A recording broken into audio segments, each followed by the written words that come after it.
si Joey Cruz at natutuwa po ako na nandito po ako sa inyong harapan para mapakinggan kung ano ang nararamdaman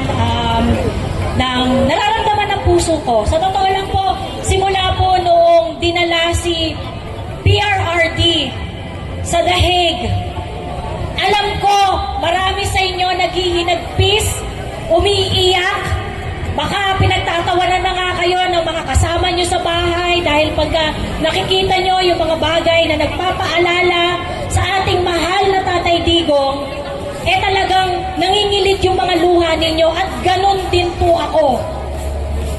At bakit hindi natin mararamdaman yon?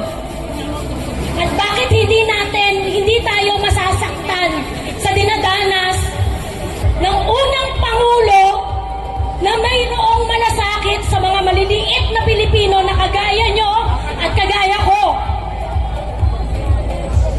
Si PRRD lang ang leader na nagpakita na yung mga maliliit na Pilipino importante, na yung mga maliliit na Pilipino kailangan maglakad kayo taas noo sa buong mundo. Sa panahon lang ni PRRD, doon lang namin naranasan yon. At kayong mga kapulisan, alam namin, ramdam na ramdam ninyo, nagkaroon kayo ng dignidad dahil sa tatay namin.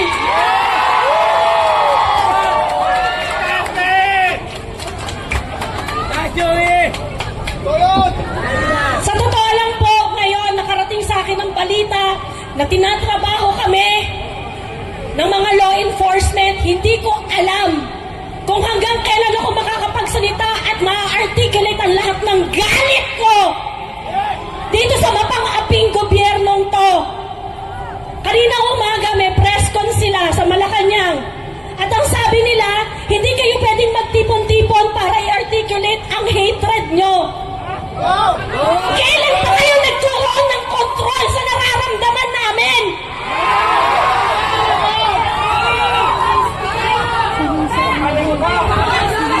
Kung galit kami sa administrasyon na to, dahil tinraidor nyo kami!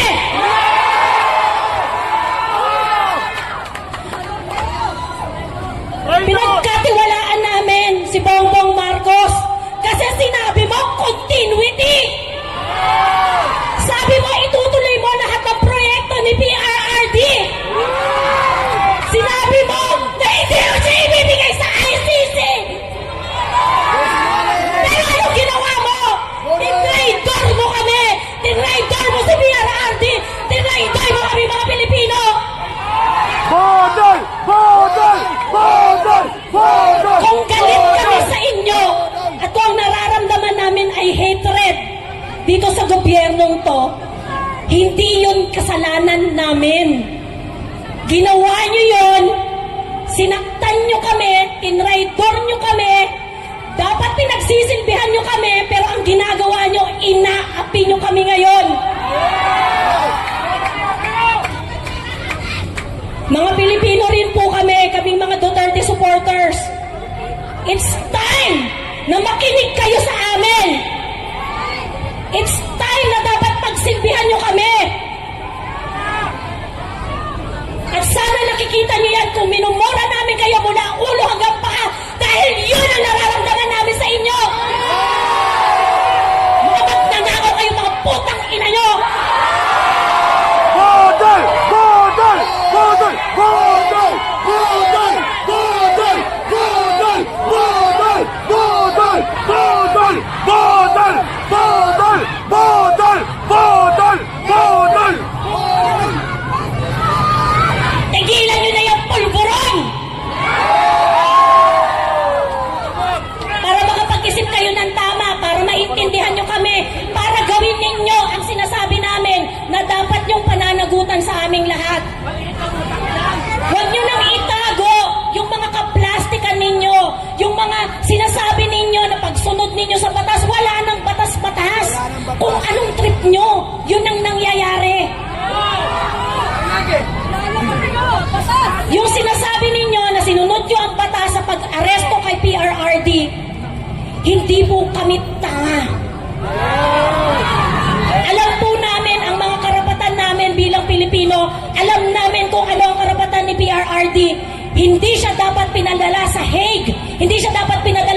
ICC. Dahil yung mga pinagtrabahuhan ng mga ninuno nating mga Pilipino, yung pinaglaban natin para magkaroon ng batas dito sa bansang to na dapat nire-respeto ninyo, sa ginawa nyo kay PRRD dahil galit lang kayo sa kanya dahil sa politika, kinalimutan nyo yon. At hindi kayo mapapatawad ng sambayan ng Pilipino dahil sa hindi nyo pagrespeto sa pundasyon ng bansang ito, ang ating konstitusyon.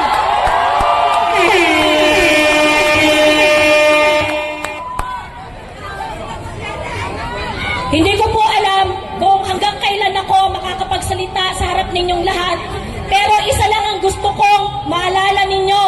Hindi nyo makakalimutan ang apelidong Duterte! Duterte! Duterte! Duterte! Duterte! Duterte! Duterte! Duterte! Duterte! Duterte!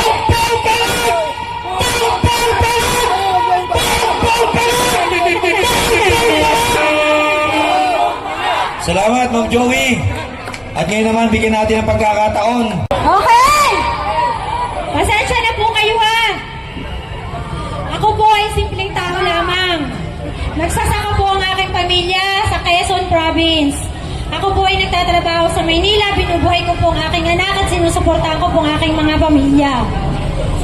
So ngayon po ang topic ko dahil ako po ay naging isang OFW dati. Ang OFW po natin na kumikita ang gobyerno ng bilyon-bilyon, magkano nga po sa isang araw? Ang kinikita sa remittance ng OFW, 43 or 41 billion po ba? Na sinasabi ni Claire Castro na hindi daw kawalan.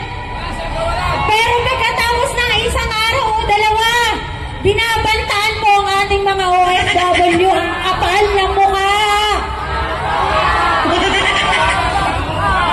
Halatang halata si Claire Castro ay para po ring galing po sa mental hospital ata. Napapansin niyo po ba? Pag tinatanong po ang kanyang mga kaalyado ni Marcos, laging mali ang sagot o kaya po nakalimutan na sasabihin. Lagi na lang po ganon. Ngayon po, nakikita ko po ang ating mga kapulisan ay marami pang kabataan. Hindi ko alam kung kayo bagong graduate lamang. Ako po ay 38 years old, hindi lang po halata. Ako po ay parang 16. Boto po ba kayo ako ay parang 16 years old lamang? Okay, sa ating mga kapulisan, nung si Pangulong Duterte ay nasa serbisyo, hindi ko alam kung naranasan nyo ang kanyang pamumuno. Kayo mismo makakapagkumpara sa pamumuno niya ngayon. Duterte! Mga kababayan, palakpakan po natin si Tatay Rani Ludovica! Duterte! Duterte! Duterte! Duterte!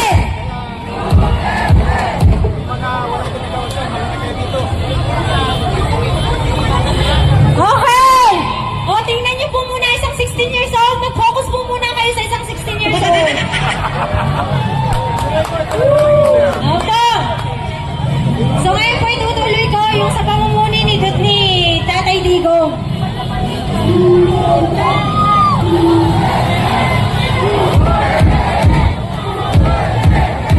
Sabayan po natin ang masarap na tengang kusina! Duterte!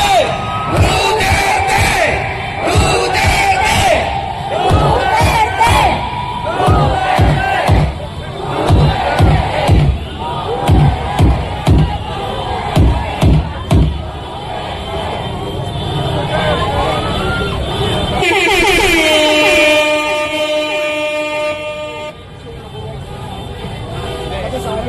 Okay. Gigil na gigil po ako kay Claire Castro, kaya balikan po natin si Claire.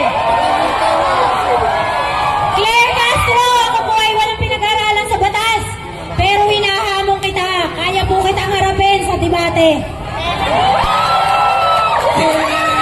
Isang babaeng, kung titingnan ay 16 years old, kaya ko pong labanan sa edad ni Claire Castro. na mukhang 60 na po ba siya?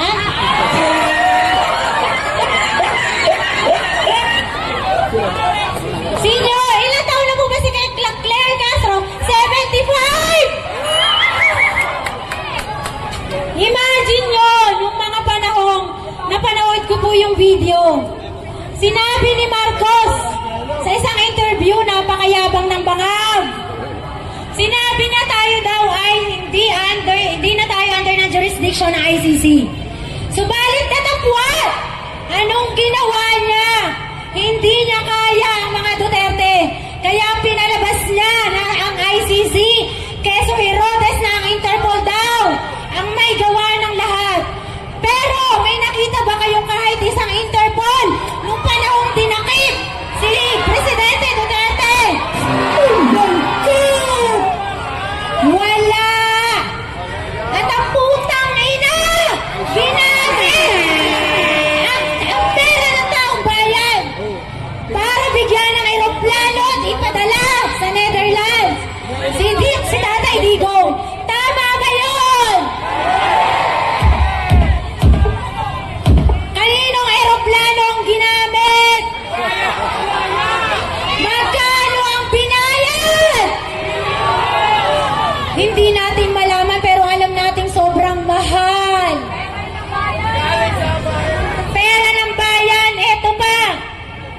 Magkano ang tax na binabayad ko? Monthly. Yung mga nagtitinda sa baklaran sa gilid-gilid na nagsisikap para kumita kahit gagaw piranggot, mapakain lang kanilang mga anak.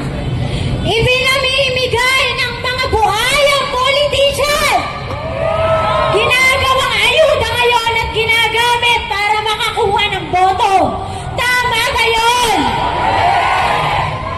Sobrang nakakasama ng loob. Single mom ako, nagtatrabaho, nag-OOT. Lahat ng OT ko napupunta sa tax. Hindi ka makakatanggi, automatic na kinukuha ng gobyerno ang pera ng mga nagtatrabaho. Pero yung mga mayayamang kamag-anak ng kapitan sa barangay na may sasakyan, masarap ang buhay, kasama sa listahan ng mga ayuda, akap at kung ano-ano pang kalokohang pinamimigay nila. Nakakahiya ang gobyerno na meron tayo ngayon. Pag hindi ka kabate ng tagalista, hindi ka kasama sa listahan, samantalang iyong ayos lang na tayo ay tumulong. Pero sana yung binibigyan ng pera ng gobyerno, yung nakikita nating mga taong nagsisikap, pero talagang walang-wala pa rin sa buhay. Ang masakit kasi, yung mga taong meron naman, sa isang pamilya, saksi ako sa aming probinsya, 2-3 miyembro ng pamilya ang kumukuha lagi ng ayuda. Samantalang tayong mga nagtatrabaho, automatic na kinakaltasan ng ating tax. At sa inyong mga kapulisan, congratulations sa dinagdag na sahod sa inyo. Magkano isang araw? 250 times 30 days. Nakakahiya dahil binigyan lang kayo ng dagdag sahod. Pagkatapos, tuparin at isa katuparan ang mga plano nila na patalsikin o paalisin sa bansa natin ang ating Tatay Digong. Hindi ba kayo nahihiya? Natatanggapin nyo ang dagdag sahod na yon dahil may ginawa ang inyong amo na si General Torre. Ang kapal ng mukha niya, sasabihin niya,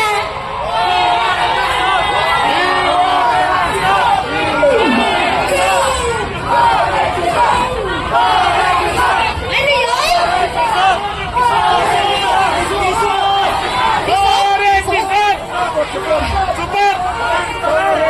Support! General Torre, patingin na! Kung si is to believe! Nanonood ka ngayon! Isang 16 years old, ay mukhang 16 years old, hinahamon kita, ipakita mo nga!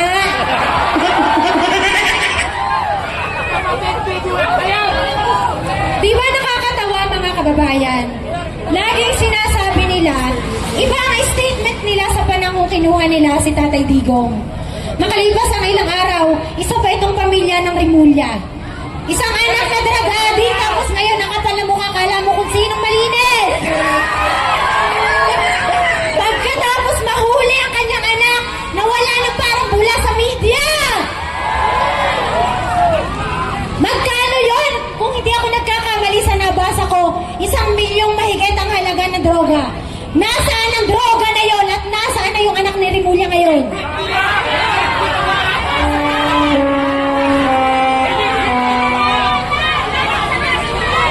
Tapos nung mga panahon, ako po ay nagtatrabaho sa isang kasino. Nung mga panahon laging sinasabi na dahil dyan sa Pogo na yan, aminin po natin sa hindi, lalo na ang ating mga gobyerno at nakaupong mga politician, ang laki ng mga nakukuha yung pera dahil sa Pogo.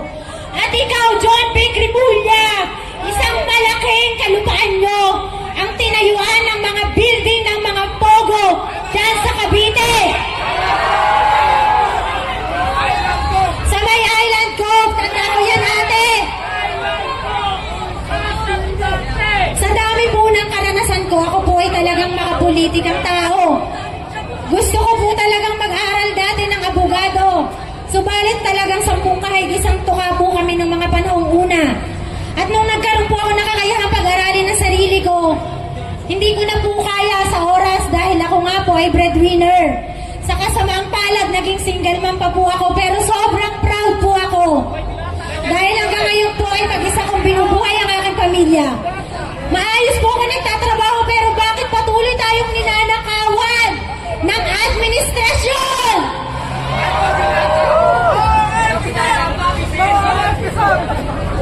Alam po naman natin, napapanood natin lahat sa balita. Isa lang po ang hiling ko bago ko tapusin itong pagsasalita ko dito. Wag na wag po tayong matatakot kahit kanino. Lalo na lahat ng sinasabi natin at ipinopost sa social media ay purong katotohanan lamang. Walang halong edited, hindi scripted. At higit sa lahat po, wag po tayong magpapatalo sa malalaking network na yung pinapalabas po nila ay puro pabor lamang sa administrasyon at puro pagpapabagsak kay Tatay Digong. So ngayon po, ulitin po natin ang kanta bago po ako magtapos. Nananawagan ako sa mga musician, singer ng mga pro Duterte. Gawan niyo po ng bagong kanta ang Unity Song Before. Dahil tayo po ay laging niloloko na nagkakagulo tayo pagkatapos nating ihalal ang si Bongbong Marcos. Noong pong panahon ng ama ni Bongbong Marcos, ako po ay elementary, hindi ko alam kung grade 1 po ako noon.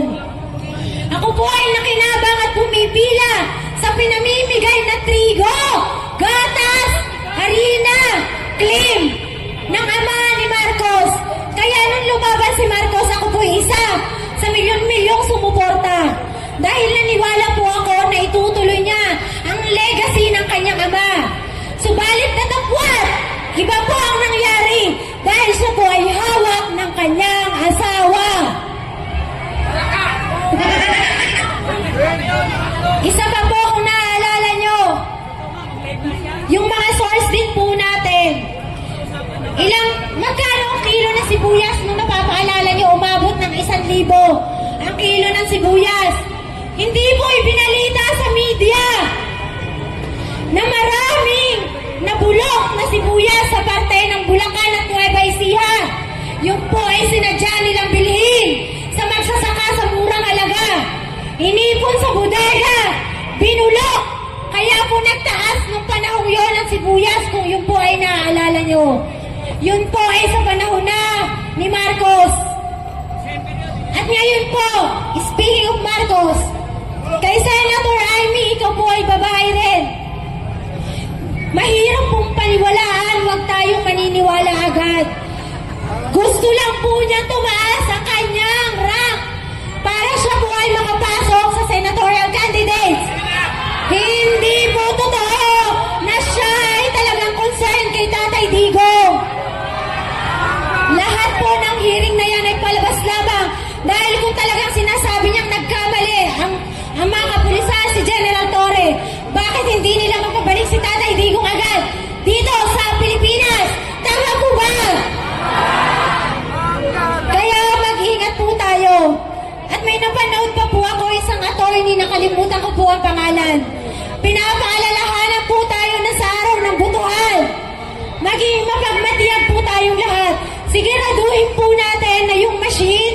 nakalimutan ko po ang tawag, ay hindi po dapat mako-connect sa Wi-Fi.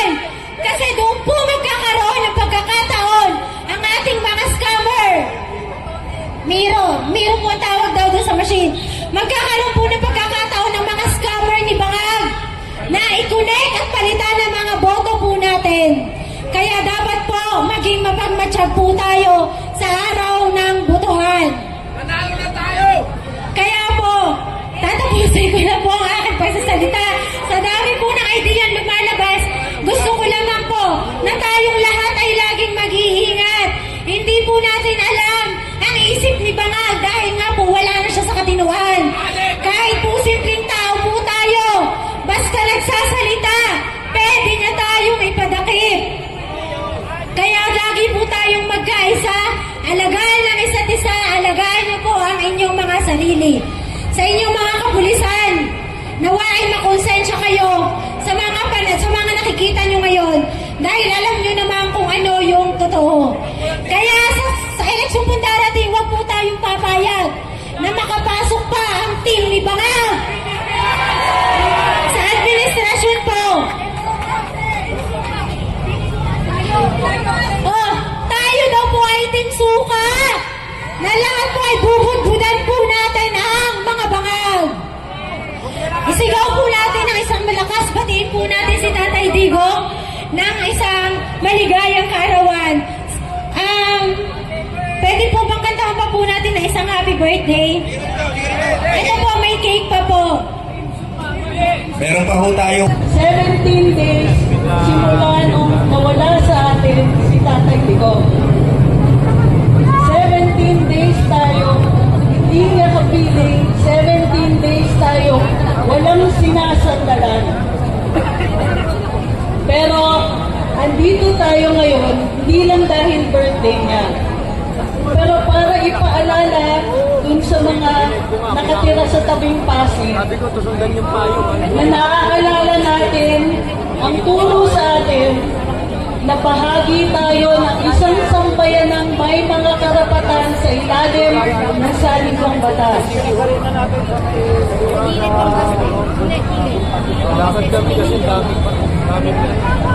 Kung tayo ay nagpupulong-pulong ng mapayapa, hindi dapat tayo ginugulo. Kung tayo ay walang ginagawang masama, walang krimen na ginagawa, hindi pwede tayo hulihin. Kung tinuhuli tayo, kailangan mayroong warrant of arrest o kaya tayo ay may ginagawang krimen. May ginagawa ba tayong krimen ngayon? Manatili tayong mapayapa. Dahil gusto ko rin nakasama natin ang ating mga law enforcers para naririnig nila ang ating mensahe. Isa sa natutunan natin sa ilalim ng Administrasyong Duterte ay may karapatan tayong mabuhay ng mapayapa. May karapatan tayo na hindi tayo ma-hold up habang naglalakad pa uwi. May karapatan tayo na maniwala na yung ating pinabayad na buwis ay pinangangalagaan ng mabuti at ginagamit sa tama. Mayaman pala ang Pilipinas, maraming proyekto pala ang pwedeng magawa pag tayo'y nagbabayad ng buwis. Nakikita niyo ba ang Manila, banda dun sa side ng Pasay? Noong 2016, wala pa lahat ng flyover na yun. Wala yung North-South Connector Road.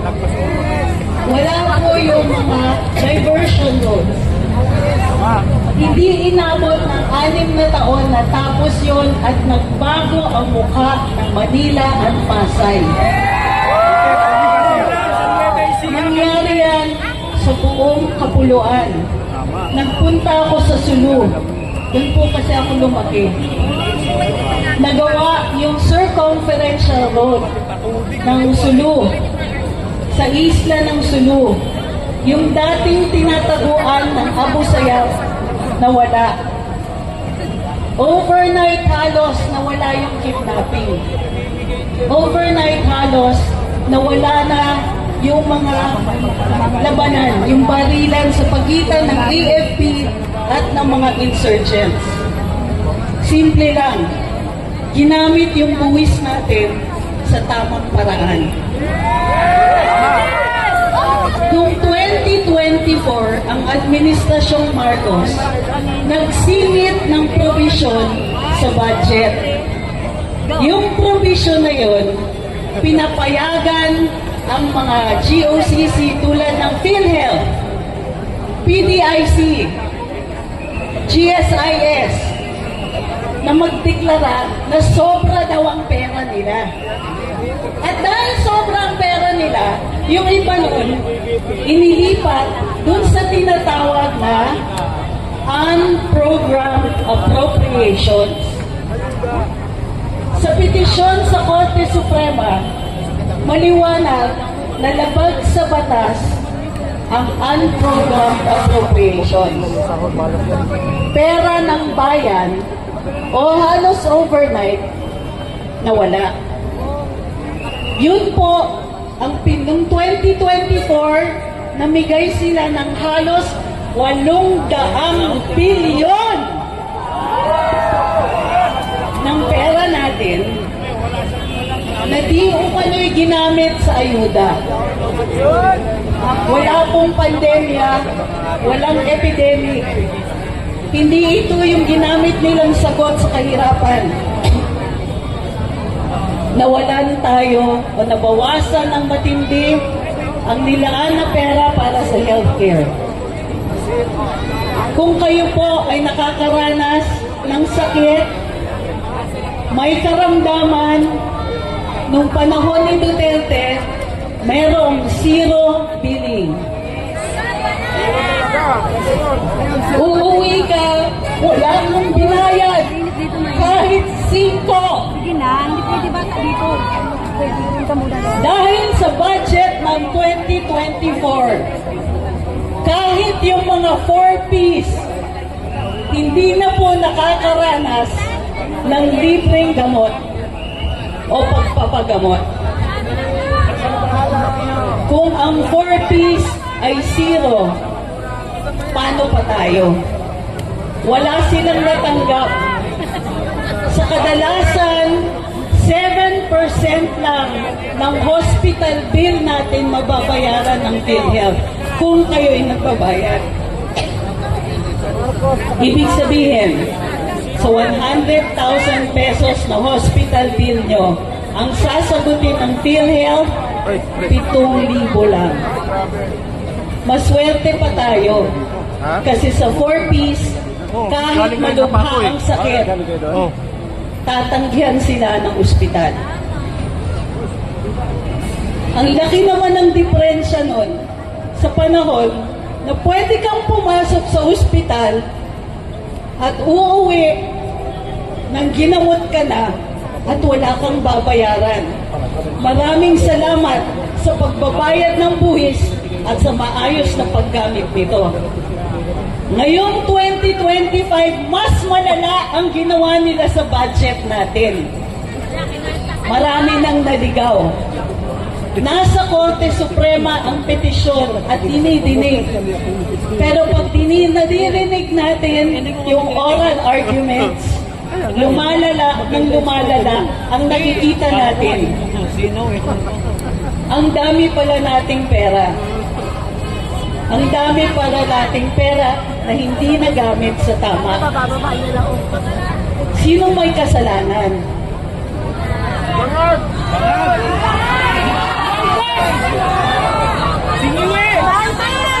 Pag mahina ang liderato, hindi nahuhuli ang tiwali.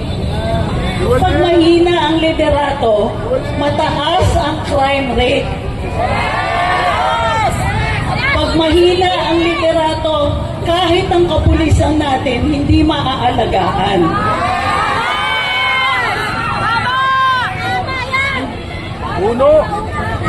Maniwala man kayo o hindi, mga kawani ng PNP, pag nagpupulong kami ng ganito, pati kayo iniisip namin. Iniisip namin ang mga pamilya ng bawat Pilipino.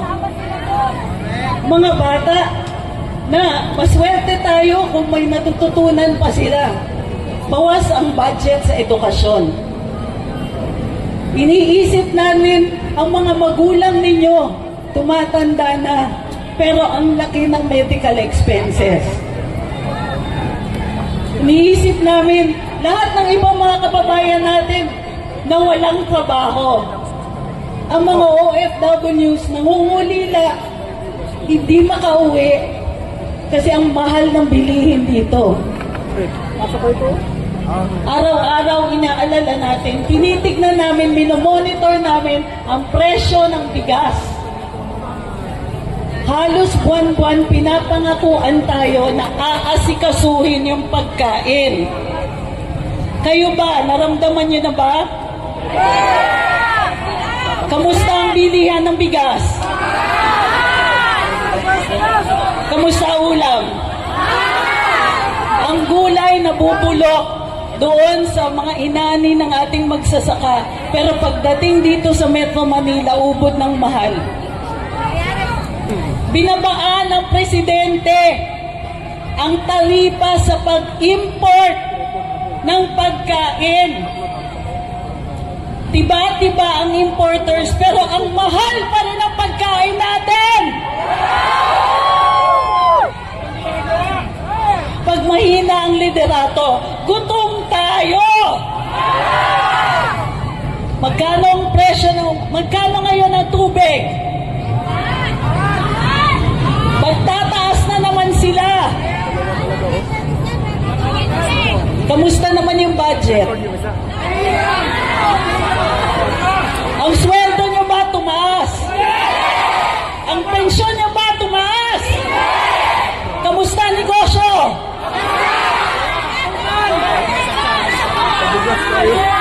Pag mahina ang liderato, hindi masaya ang taong bayan. Yung kaisa-isang pag-asa namin, pinadala nyo sa Hague.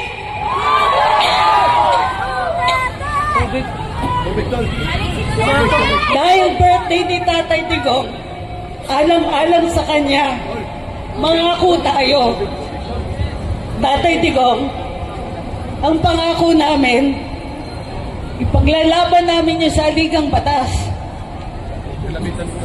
Pag sinunod ito, walang magugutom eh. Kasi hindi nanakawin yung pera. Pag sinunod natin ito, hindi tayo matatakot maglakad pa uwi sa dilim. Kasi bababa yung crime rate eh. Duterte! Duterte! Duterte! Duterte! Duterte! Duterte! Para sa birthday ng ating Tatay Digong, ipaglaban natin ang ating karapatan sa ilalim ng saligang batas. Karapatan namin magpulong-pulong. Gaya ng ginagawa natin ngayon. Nagpupulong tayo ng mapayapa. Nagpupulong tayo ng mapayapa para madinig yung ating hinanaing. Legal yan, Article 3 yan sa saligang batas. Hindi nga dapat kailangan ng permit, sabi ng Korte Suprema eh. Karapatan natin ito. Karapatan din natin magsalita. Pero pansinin mo, marami nang humihirit. Sedition daw, inciting to sedition, false publications, libel. Kalokohan talaga.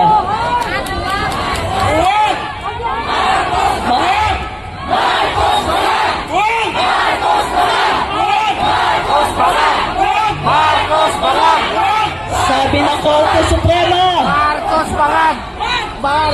sabi ng Korte Suprema, pwede natin i-criticize ang ating mga opisyales.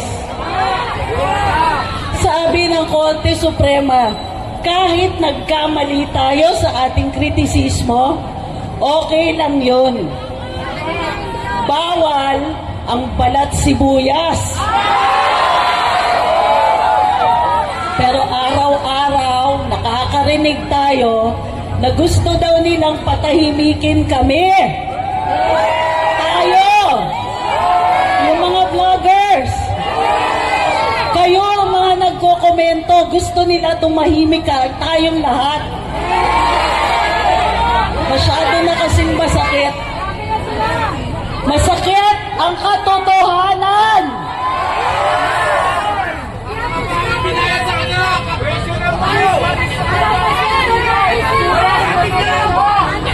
Tama. So anong gagawin natin? Ituloy natin ang paggamit natin sa ating karapatan magsalita, magpahayag, magpulong-pulong. Gawin natin until sila ang makinig sa atin. Isa pa, tandaan natin, tayo ang naghalal. Ang boses ng masa, boses ng Diyos. Boses ng autoridad. Boses ng saligang batas. Boses ng hari. Tayo ang autoridad. Tayo ang nagluklok sa kanila sa pwesto. Ang pagsasalita natin ay dapat pinakikinggan. Hindi tayo dapat pinapatahimik. Alam niyo kung ano yung pinakaayaw nilang marinig? Yung katotohanan at yung isang pangalan. Anong pangalan?